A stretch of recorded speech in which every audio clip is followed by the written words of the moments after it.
We have another Game Gear game here. I played it right after that last one. And this is like a beloved game on the Sega Genesis. It's probably like one of the best games on the Sega Genesis. I haven't played it there in a long time. I kind of forgot it was on the Game Gear, but I gave it a shot. And it's Streets of Rage 2. Bet you didn't know that was on the Game Gear, huh? Like I said, this is the Game Gear port of the beloved Genesis beat 'em up series, and many people, I think maybe even myself included, consider Streets of Rage to be like one of the best beat 'em up franchises of all time. And you know, the first Game Gear port of Streets of Rage, or the Game Gear port of the first Streets of Rage, I've never played it, but I've heard from people that it's like unplayable and just absolutely miserable, and that this one, thankfully, is supposed to be a much better. So the story, you know, after the events of the first game, Mr. X is back and he's kidnapped your buddy this time, and you have to, you know, smash your way through tons of street punks and other rabble-rousers to get him back. You have 3 characters to choose from, you know, with their different strengths and weaknesses, which is the standard for the Streets of Rage game. Axel and Blaze are back, which is nice. But since this is on like the Game Gear, you know, there's only like 2 buttons instead of the 3 you have on the Genesis. So the gameplay's been like adapted somewhat. You still have most of the special moves, which is nice, and you kind of perform those via like Street Fighter inputs, like quarter circle forward, you know, punch, or like forward B or whatever.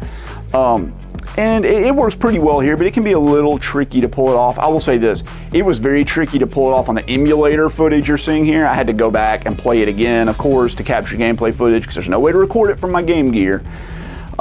So I'm playing really poorly here. I don't like playing on emulators. I feel like there's input delay or something weird with my setup, but ignore that, guys. I promised I played it a lot better. I beat it on the Game Gear, so anyway.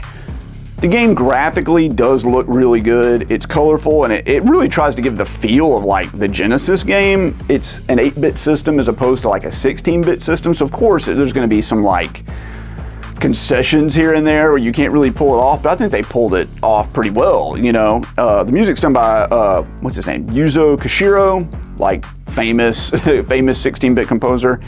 And, you know, he's back in this version, and he does like it's pretty good like 8-bit renditions of the 16-bit games, although sometimes they get like a little weird with like these screeching sounds at certain points. You know, it gets a little out there.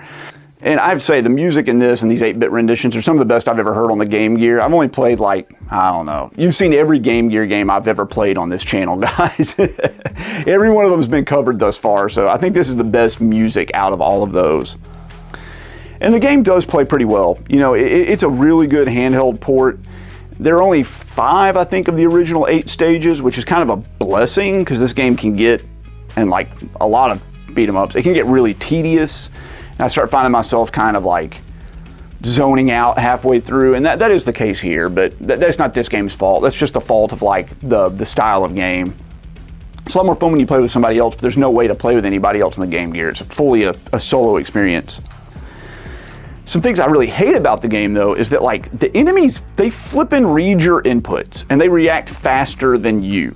So what you'll do, like let's say you do like a jump kick, you'll like jump kick while an enemy's standing still, then while you're mid-air, unable to control yourself, the enemy will like punch you out of the air, and there's nothing you can do to avoid that damage, and it leads to tons of cheap damage in this game.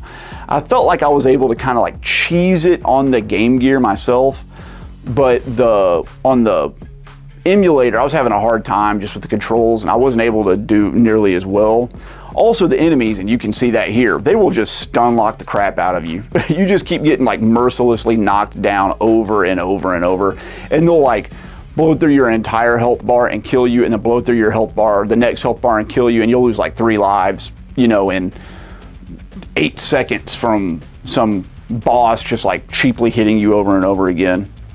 But that being said, I do think this is like a faithful rendition of the original Streets of Rage 2 on the Genesis. It's not as good at all. It doesn't look as good, it doesn't sound as good. It's a little clunkier, it's missing 2-player, of course. So if you're gonna play Streets of Rage 2, you're gonna wanna like play it on the Genesis.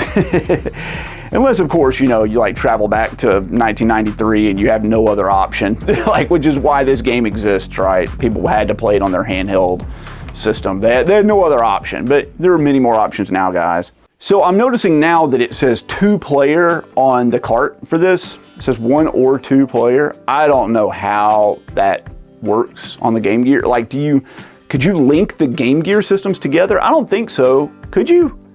Or did you take turns or something? I don't know. Let me know about that. I'm confused about that because I didn't see any 2-player options at all when I was playing it. But let me know. Anyway, should you play Streets of Rage 2 on the Game Gear? Probably not. It's fine. It's a 7 out of 10 for a Game Gear game, or just a game in general, but I beat it. I had a good time with it. It's hard.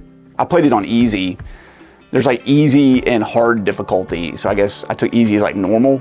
Anyway, it's a 7 out of 10. But play it on the Genesis if you're gonna play it. It's not worth putting your time in here, I don't think, when that other version exists.